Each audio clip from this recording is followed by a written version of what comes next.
Hello YouTube, my name is Ayon Dewey, and today we are going over Western Governors University's Software 2 project. For those who don't know, the project is an appointment scheduler, so we're going to be going over how the project works and all the code that was implemented to make this project special. So first we're going to do a demonstration of the project itself, then we'll go into kind of some of the code. So first we're going to log in. So this is your login page. You have username, password, you have a reset button. You can change the language between English and French. So you can change the language. I'll show you one more time. So you can change it. And it displays your time zone at the bottom. So once you log in, it'll tell you if you have appointments that are due within 15 minutes. So if you're like logged in, so it's 8:24, the appointment ends at 8:50, it's going to tell you because it's like, hey, you have an appointment that's due. So it's letting you know. So it basically tells you appointments. You can see your appointments by there's date, end date, customer, your ID, user ID, type, contact, location, description, title, ID. So all the stuff you want to see. You can view by month. So it'll show you all the appointments of this year and this month. View by week. You can view all your customers. You can also add customers. So you can add customers. You can select country, and the provinces change depending on the country. This actually took quite a bit of code to get that. Fun fact. So if you pick the US, you see US states. You pick Canada, you see Canadian provinces like Manitoba, Yukon. So, you can see all your great Canadian provinces, Alberta. You set the UK, so you can see the different countries of the UK. So it gives you options. Yeah, so, and you can also modify customers.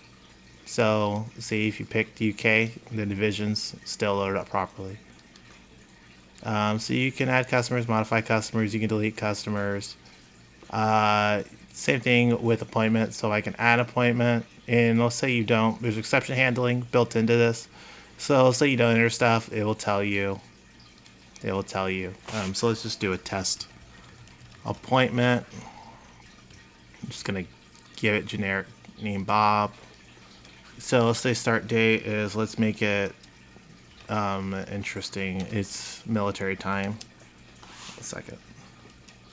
So let's say it's 2025. And let's make it between 2050. Oh, we have an appointment overlapping. So if you have an appointment that's during that time for that customer, it will tell you. So let's change the customer ID.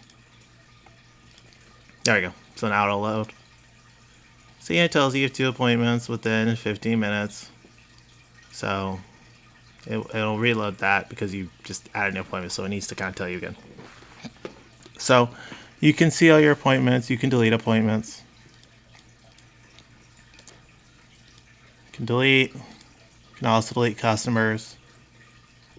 If your customer sells appointments, you have to delete all their appointments before you delete the customer. By the way, it won't let you do it otherwise.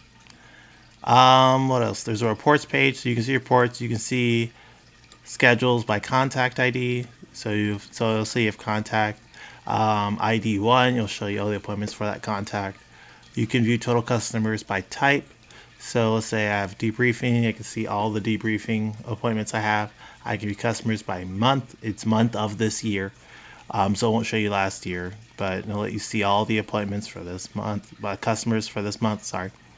You can see total customers by country. This was the unique report that I made because it kind of made sense. If you have 1 million customers in one country and not another, you kind of need to know that.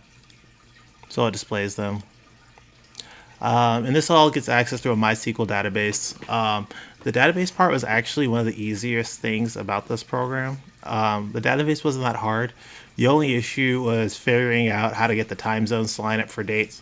So one of the special things is, so like, let's say we see this appointment is at 11 to 12, right? On 5/28. So if we change the time zone,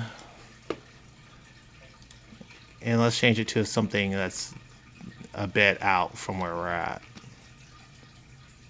let's do Fiji time, right? So really out from our time zone.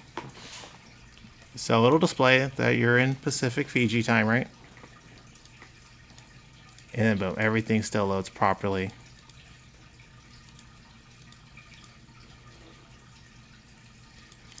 Says everything still loads properly. Sorry, technical difficulties. Everything loads properly.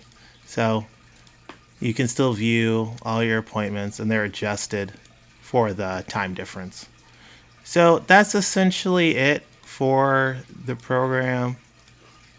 There's one other special Easter egg in the program, and that is, this is a little bit beyond what the requirements were, is that it's translated for the entire program. So all the messages, every single thing is translated. My French is a little rusty. I've been to France before, but I haven't practiced it, so I apologize if my French isn't what it should be. But yeah, so everything's translated. It's pretty good. So yeah, that's pretty much the program, how it runs. So let's go into sort of what makes it so special. I used a lot of classes and interfaces to get this working. And you can see I have FXML for each different controllers, the message bundles, which is how I got the translation system to work. Don't try to not use message bundles. I tried to not use message bundles at first. It takes just use what's there. There's some custom exceptions.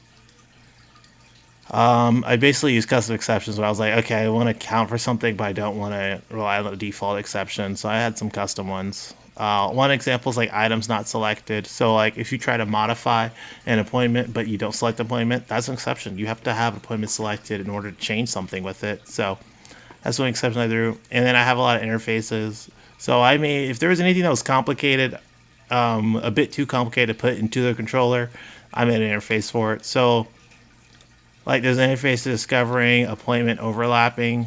That had to be its own interface because it was actually surprisingly complicated how the appointment overlapping system worked. It was a lot of code. As you can see, this is a lot just for this one thing. I had to actually be pretty creative with that. So yeah, and you can see it accessed the database. So it uses JDBC to access the database to retrieve the information. Once it retrieves the information, it does things with it. So yeah, there's a lot of code, a lot. Basically, the whole thing runs on a singleton design, software design concept, and I know a lot of people don't like the singleton, but with JavaFX, there really isn't another way to share data cohesively throughout multiple classes, and this is a lot of classes. Yeah, I think overall this was a pretty good project. It's very complicated. If you're just starting, I would say the best thing you can do is to write out, like draw it on paper, what you're trying to do first before you start programming, because otherwise you're just going to spend months doing nothing and you'll get really overwhelmed. So I recommend. Overall, I quite like this project. I think it was complicated. It was good. For an improvement, I think that it would be nice if we got to use Java Spring. JavaFX is nice, but really Spring and like web development is what everything's going towards. So it'd be nice to get more hands-on with that before we graduate. Overall, good project. If you have any questions, make sure to leave them in the comments. And if you like this video, make sure to leave a like. Thank you and have a great night.